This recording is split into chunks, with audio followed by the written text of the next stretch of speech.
Here we are starting with a new chapter, and this is the chapter of Information and Communication Technology. Now, speaking about this particular topic, you have to understand that this chapter is little different from most of the other chapters that we have dealt with. For example, when we talk about space technology or biotechnology, nanotechnology, these are chapters which have a flow of the concepts that we are dealing with. But when you look at this particular chapter of Information and Communication Technology, you'll see that there are many terms, there are many new concepts, and there are new things that have come out in the market. And we have to understand and study about each one of them. So our focus will be more on the types of concepts or the technologies that have been newly introduced in the market. By newly, I mean something that has come, let's say, in last 5 years of time, and that will be the prime focus. Because even if you look at the previous papers, you go back to any question paper of UPSC prelims or mains examination, you will see that if a question comes from this chapter, it comes from the technologies that have been in news. For example, there have been questions on NFC.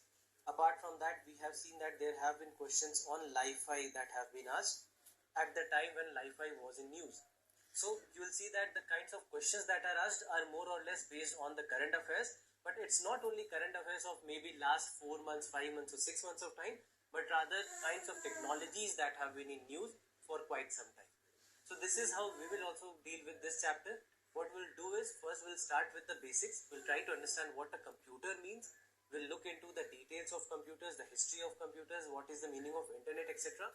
Once we establish all these basic concepts, although we have not seen questions coming in, let's say, last 5 or 6 years of time, but in the past, maybe 10 years back, questions have come from here. But frankly, I don't expect a question coming from this part. It's just to build the basic understanding before we move on to the advanced concepts. So this is how we'll go forward. We'll first start with some of the basic concepts related to the computers. Once we understand them, then we will move on to the next segment, and we will try to understand each one of these concepts. For example, what is the meaning of Bluetooth? What is the meaning of Wi-Fi? What is the meaning of Li-Fi? When we talk about Wi-Fi, there is something called as Wi-Fi 6 that has come into the market. So we need to understand what is that. We need to understand what is the meaning of 4G, what is the meaning of 3G, and what is this upcoming 5G that we are talking about. So all these kinds of concepts, these are disjoint concepts, but each one of them we will look into one by one. So let's start with the basics. And the basics, basically, we'll start with what is computer. So computers today, I don't think I need to tell you what the uses of computers are. You are using them day in and day out. The recording that I'm doing for this particular chapter, I'm doing it with the help of a computer. You will be listening to it. You will be watching these lectures with the help of a tablet. And this tablet is also nothing but a computer. So each and everything that exists in our life today possibly is related to computers in one way or the other. So we know what a computer looks like. We have seen different variants of computers. We know different versions of computers. But let's try to understand what do we mean by a computer. So if you look at the definition that's there on your screen, a computer is an electronic device that takes raw data as input and processes the data under control of set of instructions which are called as programs, and then gives the result as output. This is what a computer means, that there is an input, there will be something called as processing that will happen, and then finally you get something which is called as an output. For example, when I say 2 plus 2 equal to 4, let me take a very trivial example. 2 plus 2 equal to 4. In this, what you have to do is you need to type 2 plus 2 and equal to. So what it becomes for you is nothing but the raw data or something which is called as the input. And when you get the result 4, this is not something that you calculated, but rather a computer, or it could be a trivial calculator that calculated it for you, and this is something which is called as an output. Now between this input and the output, we have something called as processing, that the computer took this information from you, it processed this information, and ultimately this information was converted into a result, and this result is something which is called as an output. So if you look at the basic structure of a computer, how it looks like, you have an input, you have an output device. So input unit or an input device will take up all the information. For example, keyboard. Keyboard is nothing but an input unit. Because you type everything, every instruction that you need to provide to the computer. Similarly, let's say we are talking about your mobile phones. So in case of your mobile phones today, let's say if smartphones are taken into account, then you know that you have a screen where you type and where you get the output. So this screen that you have, or monitors in many of the cases that you have, acts both as input as well as the output unit, because that is where you are providing with all the input instructions and as well as you are getting all the output that you needed. So this is what input and output means. Now between the input and the output you have something called as the CPU, or the central processing unit, where you have two very important parts, one which is called as the control unit and the arithmetic and logical unit. Now when you talk about the control unit, it will control all the instructions which are being provided. Basically it acts as a bridge between kinds of instructions provided and the processing that needs to happen, and all this processing will basically happen at the arithmetic and logic unit. So arithmetic, logic. Arithmetic means that all the calculations that needs to be done will be done here, as well as logic unit means that everything that needs to be done, every reasoning that needs to be done by the computer will be done in this particular segment. So these two will form the CPU along with a memory unit. Now memory unit becomes very important part here, because when you talk about the memory, it is something that will store all the instructions that have been provided. It will provide with all these instructions to the CPU. It will provide it to the arithmetic and logical unit as well as the control unit, so that all the bits of processing that needs to happen will happen here. And after that, once the process result is available, this will always go back to the memory unit, and this is where from it will move to the output device or the output unit. So in this manner you will see that there will be a flow of instructions that will happen. It will start from the input unit or the input device, then after that it goes to the CPU, and then the memory unit takes care of all the storage of information that needs to be done, and ultimately it will come out to the output device or the output unit. So this is how the flow of information will be. Now when we talk about these, so these are the three major units. First you have input, so something like a keyboard will act as your input unit. Devices that can act as in, just remember, something that is helping you in providing with the information to the computer will be called as the input device, and the output device would be something that is showing you the output, that is showing you the result, or which is acting according to the instructions that you had provided to the computer. And then there is the processing unit, where all the processing of the information, the data, the instructions that have been provided to the computer. So this is how we move. Now, so basically when we talk about the structure, you have something like this. You have the arithmetic and logic unit, you have the control unit, these two form the CPU, then you have the storage unit or the memory unit as we just saw, and then you have the output unit and the input unit. Together this is how a computer looks. It could be a very simple computer, a desktop, a laptop, or your calculator, it can be your mobile phones. All these units which are acting like this, that is having a set of information to be given to it, processing that information, providing a result according to the instructions given. So any device that acts according to this, then it will be called as a computer. It can be any device. Don't just think of a desktop or a laptop. Anything else can also be termed as a computer. So when we talk about the computers, basically we divide all the computers that we have into various generations, and we have basically 5 generations. When we talk about the first generation, you have these set of characteristics that the first generation showed, that in the circuits there were vacuum tubes that were used. Now I'm not going to go into the details of these generations, because from here we don't expect a question to come, just that you should know how the computer is developed. That is the whole reason that we are looking at it.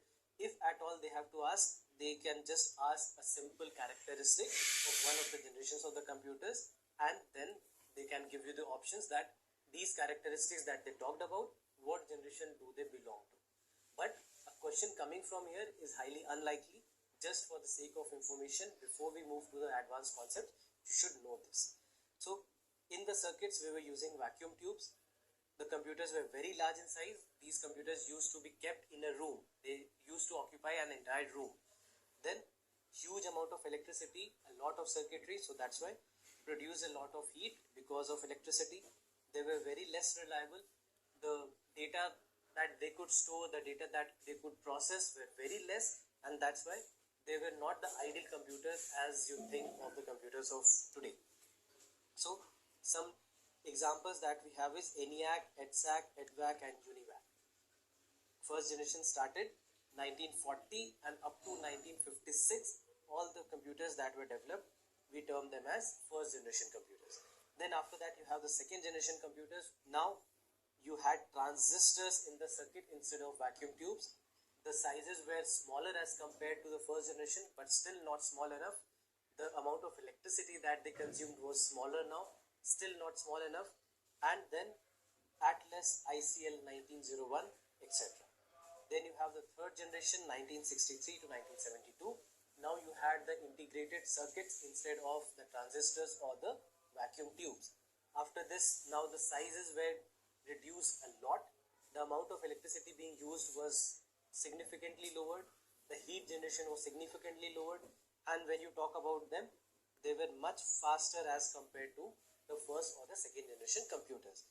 Examples can be taken as IBM 360, 370 or NCR 395. Then after that we talk about the fourth generation. This is where we are.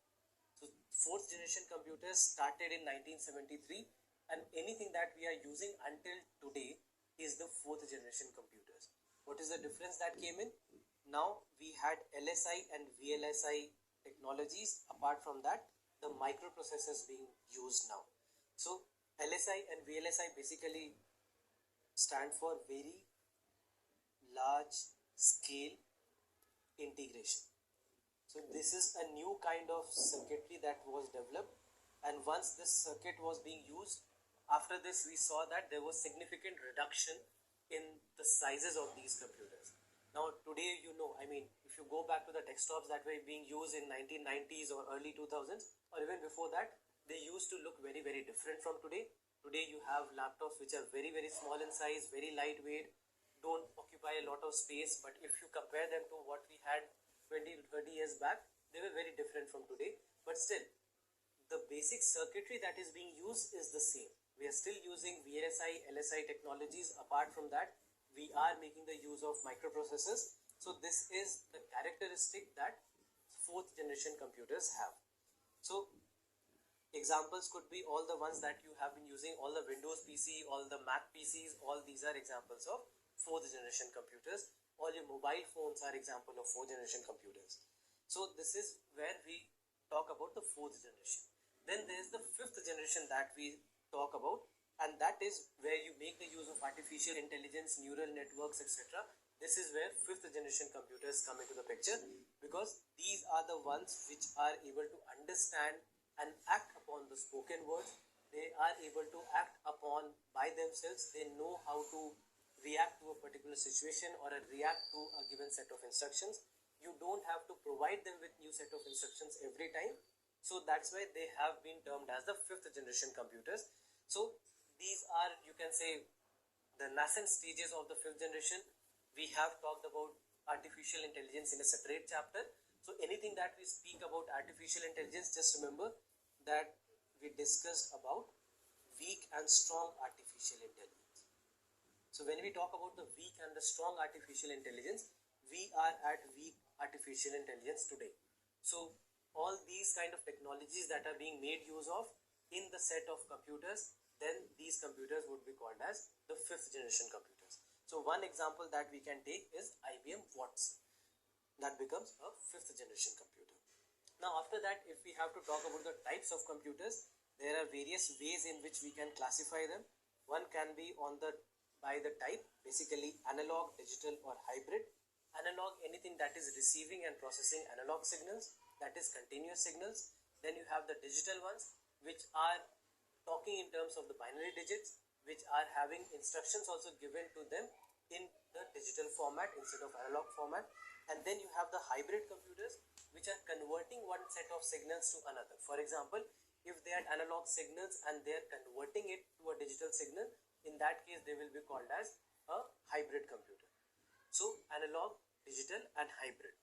You can take examples. For example, if you talk about a simple voltmeter, ammeter, something that is used to measure the voltages or currents, then in that case thermometer being another example, all these would be called as the analog computers, because they are receiving signals which are analog, which are continuous. Then when you talk about the normal laptops that you have been using, normal mobile phones, etc., they are digital computers because they are receiving digital signals and they are processing digital signals. And if you have to talk about the hybrid signals, you can talk about something which is acting between the two kinds of signals. For example, let's say if we talk about a modem which receives an analog signal but converts it and processes a digital signal. So there is a conversion from analog to digital that is happening. So that's why it will be called as a hybrid computer.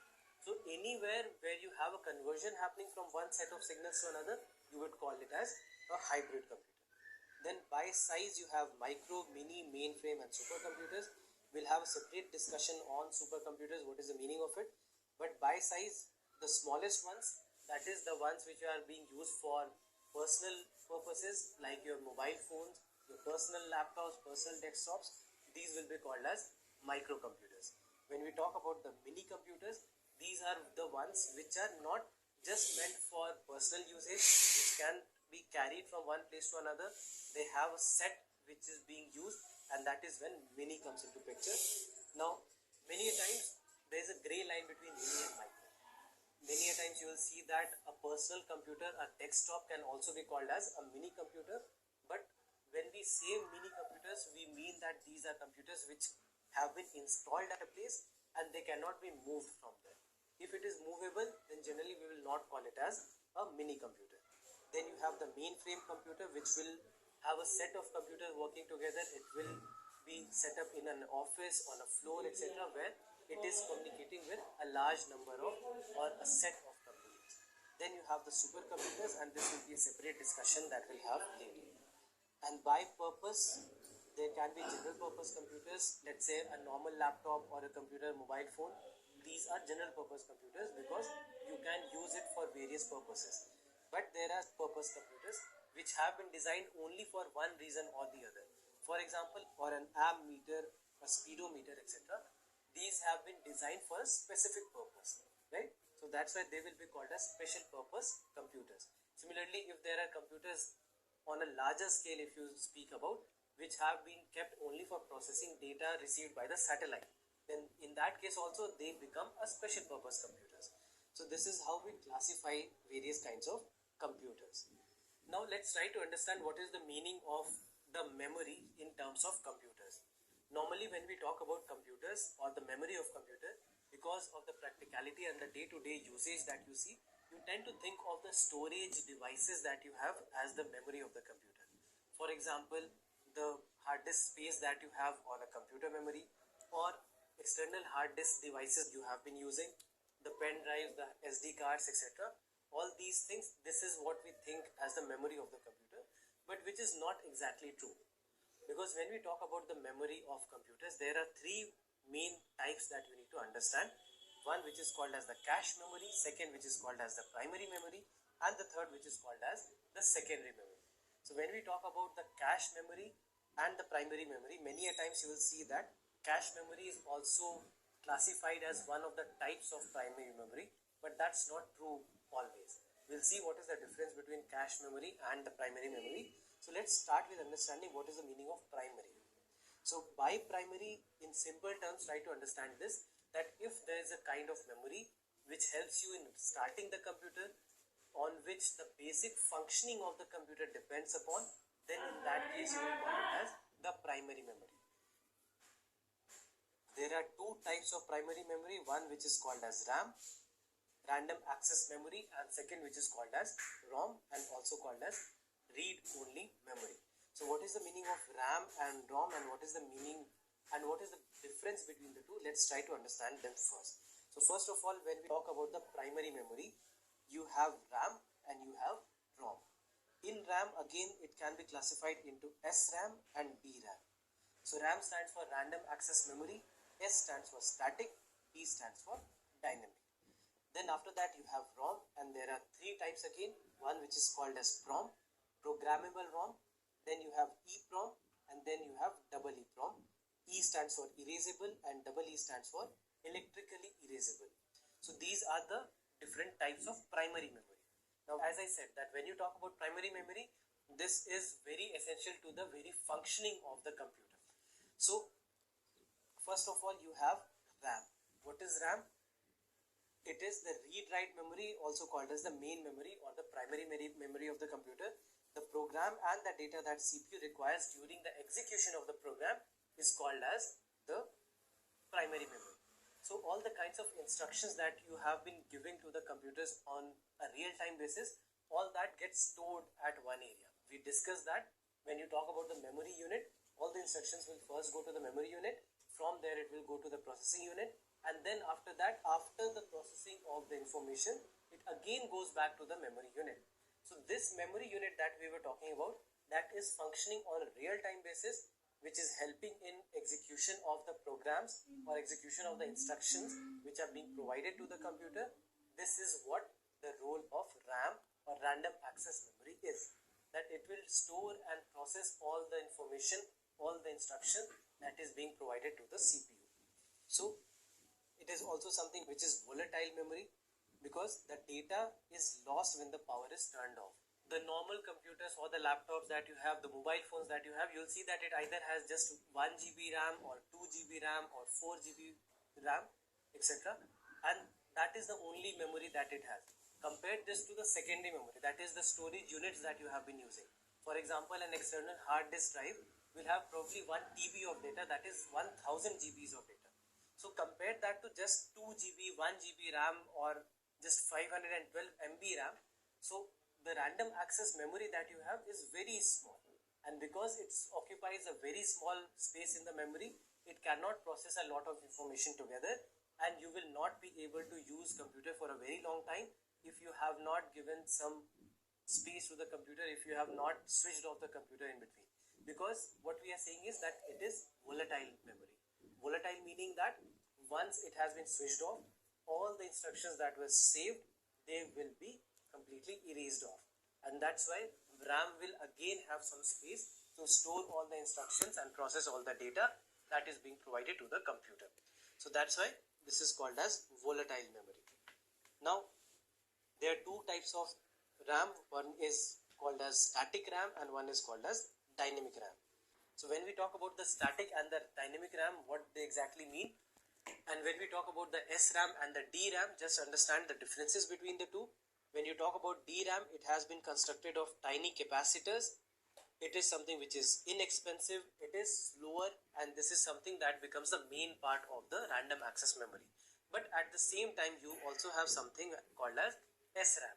And SRAM is something that is used mainly for the cache.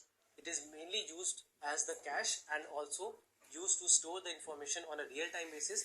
It basically starts to act as a bridge between the instructions being provided on a real-time basis, so that the processing of the information becomes faster. So that's why you will see that it is faster than DRAM. That's why it uses more power, generates more heat, and it is used for cache memory. So this is about SRAM and DRAM, not very important from the examination perspective. You only need to understand what is the meaning of RAM. Then after that, we have read-only memory, or also called as ROM. Now when you talk about this read-only memory, these are the preset instructions that a computer has. For example, how to switch on, how to switch off, what needs to be done if somebody takes a mouse and clicks on a certain icon, what needs to happen. These are the things which are inbuilt in a computer. The computer already knows what to do. It is not an instruction that is being provided. So these are the things which are embedded on the computer. That's why these are the things which cannot be erased. So that's why it cannot be called as a volatile memory also. It becomes a non-volatile memory. So random access memory was volatile, and read-only memory is something which is non-volatile. So it stores crucial information essential to operate the system, like the program essential to boot the computer. It is not volatile, always retains its data, used in embedded systems or where the programmers need no change, used in calculators, peripheral devices, etc. So as I said, it is a set of instructions that has already been embedded on the computer, on the system, on the laptop, on the mobile phones. So that's why this is something that cannot be erased. Let's say if this was a memory that was erasable, then in that case what happens next? The computer may forget how to switch on if you are pressing the power button. So you can keep on pressing the power button, nothing will happen because the read-only memory is not working. So this is what happens. So it is something that has been predefined for a given computer. So if we talk about the types of read-only memory, one is called as PROM, that is programmable read-only memory. Then you have EPROM, erasable programmable read-only memory, and then you have electrically erasable programmable read-only memory.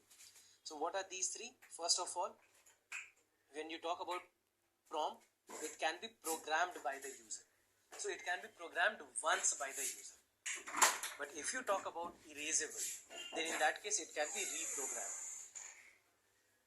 It can be programmed by the electrically only memory. One is called as PROM, that is programmable read-only memory. Then you have EPROM, erasable programmable read-only memory, and then you have electrically erasable programmable read-only memory. So what are these three? First of all, when you talk about PROM, it can be programmed by the user. So it can be programmed once by the user. But if you talk about erasable, then in that case it can be reprogrammed. That is, the programming data that has been provided, that can be erased, and then there is a set of instructions that can be provided newly. So this is a change that happens here.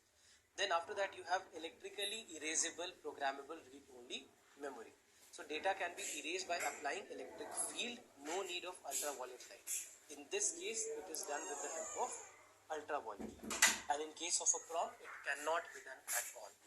Then you have mass PROM, which is not used anymore, just that you should know that this is also a type of read-only memory. So if we just have to summarize what is the difference between RAM and ROM, first of all, RAM has a temporary storage, ROM has permanent storage. Then RAM stores data in MBs, ROM stores data in GBs. This is volatile, ROM is non-volatile.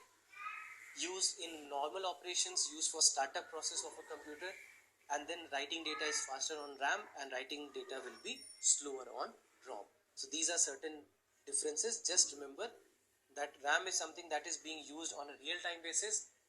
It acts on the instructions that is being provided by you, but ROM is something that has been predefined for a given computer. Although it can be programmed, but after even being programmed, this is something which becomes very essential to the running of the computer itself. So that's why there's a difference here. Then after that you have the cache memory. So cache memory is something which is a very high speed semiconductor memory that can speed up the CPU. It acts as a buffer between the CPU and the main memory. Think of it in this manner. Let's say you talk about rainy season and there are various puddles which have come up. Now what you do sometimes is that if let's say a relatively larger puddle, you might just pick some stones and put them so that you can cross them easily. So this stone that has been put in the middle of this puddle is nothing but a very temporary arrangement that you just want to skip. You just want to go from this side to that side, and for that you have used this just to make your process of going from this side to that side faster. This is what the role of a cache memory is, that it helps you doing the work faster, it helps you giving the instructions faster. So something that is going to be used again and again by a user, it is something that will be already present for the computer. So as soon as this kind of instruction has been provided, the computer knows how to act on it because of the cache memory. So cache memory is faster than the main memory, consumes less access time as compared to the main memory. It stores a program that can be executed within a short period of time, stores data for temporary use, and the disadvantage can be it has a very limited capacity and it is very expensive. You cannot use it for storage of data. So this is about the different kinds of main memory and the cache memory. Then after that you have the secondary memory. So secondary memory is something where you store your data, your instructions, your programs. For example, any PDF file you are storing, any audio file, any video file you are storing, any application software that you are storing. All this is being stored. Even if it was not present in the computer, this computer will still function, right? So it is a kind of memory which is not essential to the functioning of the computer. It is something which is extra, which is helping you store the information that would be required at a later stage. So that's why it is called as secondary memory. So this kind of memory is also known as external memory or non-volatile. It is slower than the main memory. used for storing data information permanently. CPU directly does not access this memory, instead they are accessed via input-output routines, right? So you have stored it, and when you need these kind of data information, then only you use it. So for example, CD, DVD, the hard disk that we have been using, the memory cards that you use, that a computer has, all this is what? All this is secondary memory. So characteristics would be they are magnetic or optical, known as backup memory, non-volatile in nature, data is permanently stored even if power is switched off. It is used for storage of data in the computer. Computer may run without secondary memory. This is one of the most important points for you to understand. So this is about secondary memory. So if you just look at the different kinds of secondary memory or the storage devices that we have, you have the floppy disk, which is not being used anymore. You have the hard disk devices. You have CD, DVD, pen drive, magnetic tape. All these become what? These are different kinds of storage devices. So floppy disk, hard disk, even the cassettes that we used, they are all magnetic. CD, DVD are optical. The Blu-ray discs are optical. And then you have the pen drive, you have the magnetic tape, and you also have the hard disk, etc., SD cards, etc. SD card also becomes a solid state device. So all these are different kinds of storage devices that have been used by us, and these are all what? These are secondary memory. Now something else that you need to understand from the point of view of basics is the meaning of software, and this is again a word that you use very commonly. So let's try to understand what is the meaning of a software. So if you just look at the definition, it's a collection of instructions that enables the user to interact with the computer, its hardware, or perform tasks. So let's say something that enables you to do anything with a computer is something that you'll call as a software. So that's why example would be something like a browsing software which is used for surfing the internet. Something like Google Chrome, Mozilla Firefox, Internet Explorer. What are these? These are various platforms which help you use the internet. What is internet? One of the services which is available with the computer. So in case you want to interact with the computer and use one of its services, you will need the help of something called as the software. So this is where the use of software comes in. Now these software also are of various types. For example, you have something called as application software, utility software, and system software. So what is the meaning of these three? When we talk about application software, in simple terms, these are the ones which you call as apps. When you talk about the various apps for your phones or your computers, the extensions that you have, all these are what? These are application software, because they help you in simplifying your work or entertaining you in one way or the other. So for example, anything that is related to Microsoft Office, for example, Microsoft Word, Microsoft PowerPoint, Microsoft Excel, all these are application software. Similarly, any game that you play, PUBG could have been an example before being banned of an application software. Similarly, all the other games which are being played on a laptop or a computer are application software. Any PDF that you use, any PDF that you read, these are also the files which could not have been read if you did not have something like Adobe Acrobat or Foxit Phantom, etc., which help you in reading the PDFs. So anything that you are using, any application that you are using, for that the kinds of software which are being used are called as application software. Then you have something called as system software. So system software are the ones which are very important for the functioning of a system itself. And when you talk about these kind of functions which are very essential to even start of a computer or normal functioning of a computer, these are the system software. For example, Windows, Macintosh, Android, all these are what? These are operating systems without which the computers cannot be used at all. It's not about the application, but rather even the basic usage of a computer. So these kind of software would be called as system software. And then you have the third kind, which are called as utility software. So when we talk about utility software, these are the kinds of software which will be used for basic functioning or day-to-day maintenance of a computer. For example, disk checkup, disk cleanup, all these are what? These are examples of utility software. So you have utility, you have system software, and you have application software. These are the types of software that we see. So just understand the basic differences between the three. Nothing more than that is required for the examination. Then one of the system software, something which is very essential to the operation of a computer, is operating system. What is the meaning of it? It is a set of programs that help in controlling and managing the hardware and software resources of a computer system. So anything that needs to be done on a computer, the platform, the very platform on which the computer could be used, is called as the operating system. It is nothing but a kind of system software. And there are many kinds. You might have seen Windows, you might have seen Macintosh, or in short we call it as Mac. You know, Android phones are available. There are iOS phones that you have. So all these, when you are talking about, whether you talk about Windows, whether you talk about Mac or Macintosh, whether you talk about Android, whether you talk about iOS, all these are what? All these are different examples of operating systems. So they provide the very base on which a computer would be functioning, whether you talk about all its hardware or its software interfaces. Now, one more thing that we need to understand is about the computer language. Now, what you generally see is that you write a set of instructions which are being followed by the computer, or in general you are using a language like English or any other language in which you are comfortable with. But it's actually the case that computer does not understand these languages.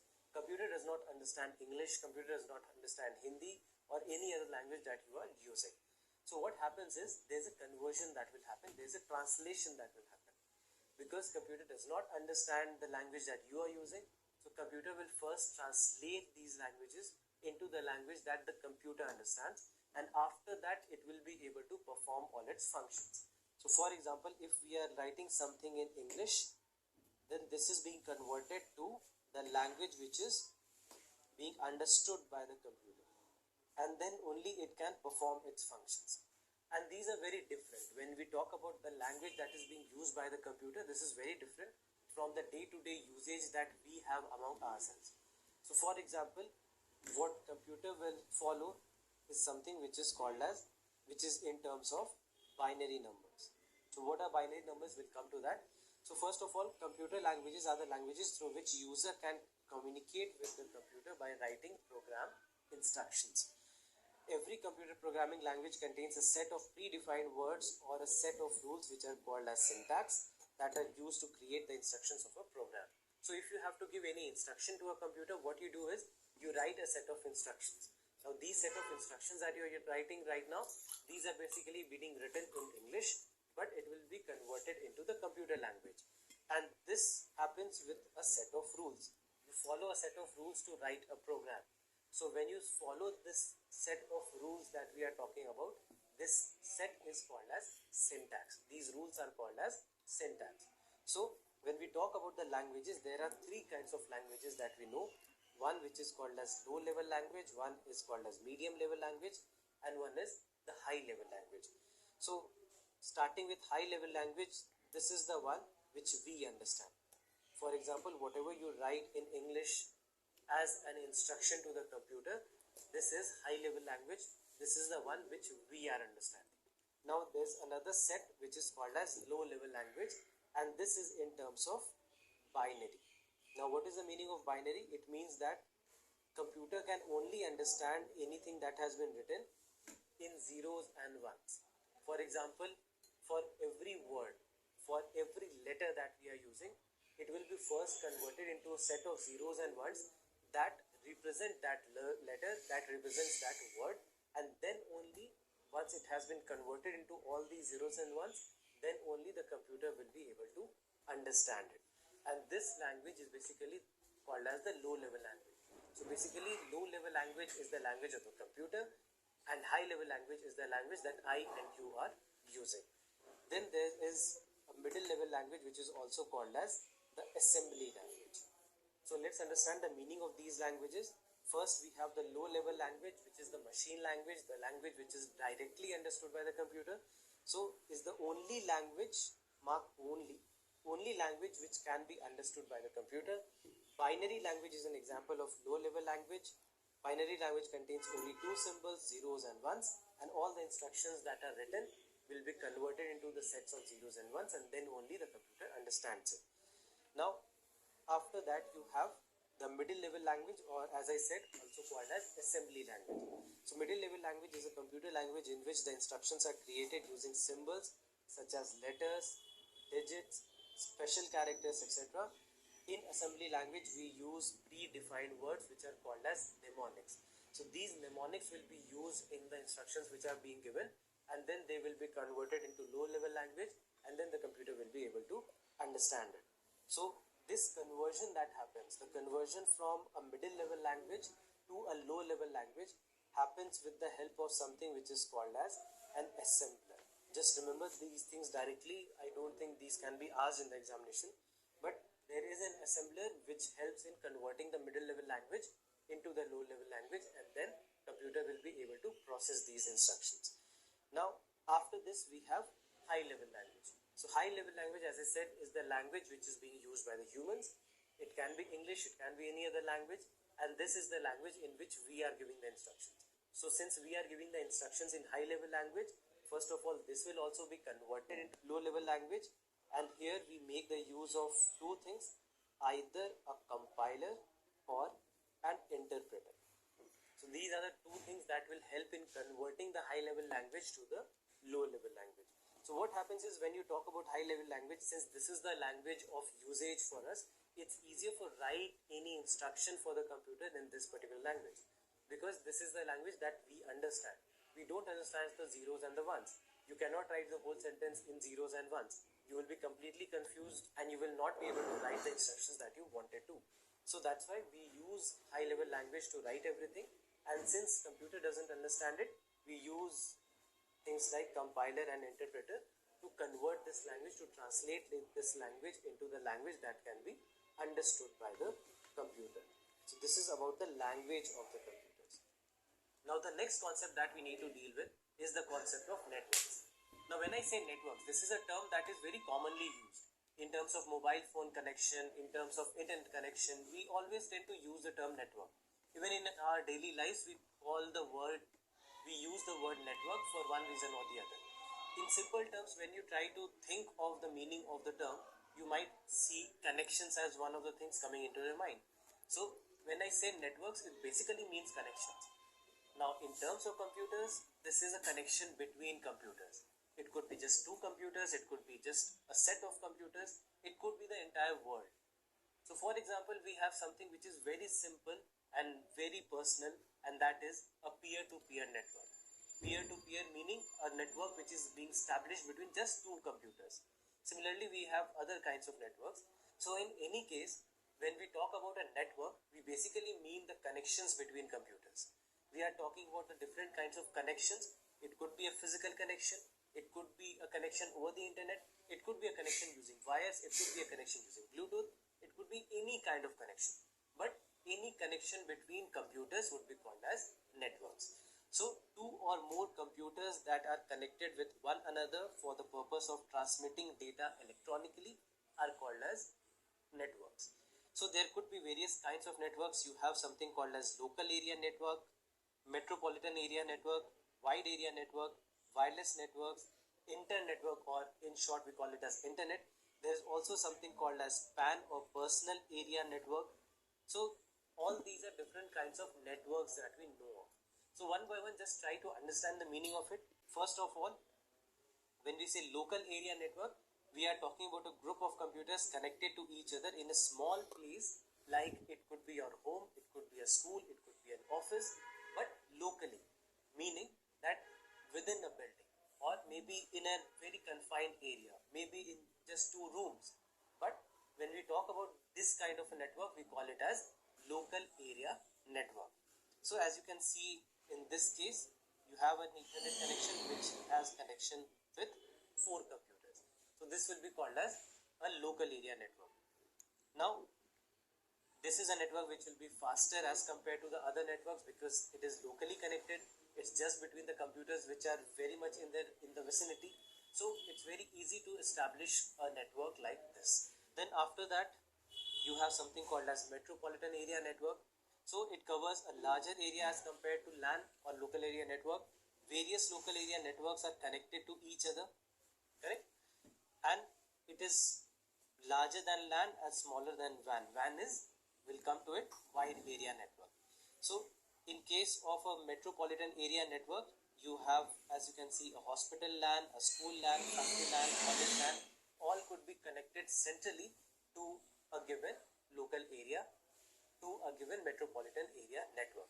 So for example, in case of a cable network, if you just go back to, let's say, a decade back, 15 years back, we used to have cable networks, and all these cable networks were the ones where you will see that there was a cable operator who was providing with the cable connections, and this is something that was an example of metropolitan area network, because in this case the connection that we are talking about, it's not a connection that is confined to a building or a room, couple of rooms, an office space, etc., but rather it is being given to many homes in the locality, maybe a 1 kilometer radius, maybe a 5 kilometer radius, maybe even a 10 kilometer radius, but it is something which is not confined to a small space, and that is where comes the example of a metropolitan area network, where there is one centralized network which is being provided to many of the local area networks, many of the LANs. So this becomes the second kind of network. Then after that you have the third kind, which is called as the wide area network, and in case of wide area network, as you can see, this is something again which is wider as compared to metropolitan area network. So for example, you can simply talk about any telecommunication company. If you talk about any telecommunication company, for let's say BSNL for example, then BSNL is an example of wide area network, because it's not confined to a 5 kilometer or a 10 kilometer radius, but now it is much wider than that. It is something which is in the entire country, and the network coverage that they have, the network setting that they have, is applicable everywhere. And then after that there are smaller units like the cable operators which will use this particular network, and from there will be another division of all the LANs. So that's why this is something that can be seen as an example of wide area network. So it extends over large geographical area, larger than LAN and MAN, and disadvantage would be that it normally has high cost, issue resolution could take time because it is centralized. It is something which is beyond just one city or just one network operator. So this is an example of wide area network. Then after that we have another network which is called as wireless network, and this is something that we'll have a greater discussion on separately after we are done with the basic concepts. So wireless network, as the name itself suggests, wireless, that is, it is something which does not require any wires. You know about Bluetooth, you know about Wi-Fi, all these are what? All these are examples of wireless networks. So wherever the transmission of data that is happening, it is happening with the help of radio signals. In that case we'll call it as wireless network. So after this we have internet networking, or in short something which is being used everywhere, internet. Now when we talk about internet, it is a process or technique of connecting different networks by using intermediary devices such as routers or gateway devices. Now when we talk about internet, what is the meaning of internet? You know that it is a worldwide connection of devices which are connected to each other, where you are not essentially dependent on one network provider or the other. It is a network of electronic data that is being provided all across without any bounds of any single network provider. So this is a kind of network which is worldwide, which is much larger than even a wide area network. So this becomes something called as internet.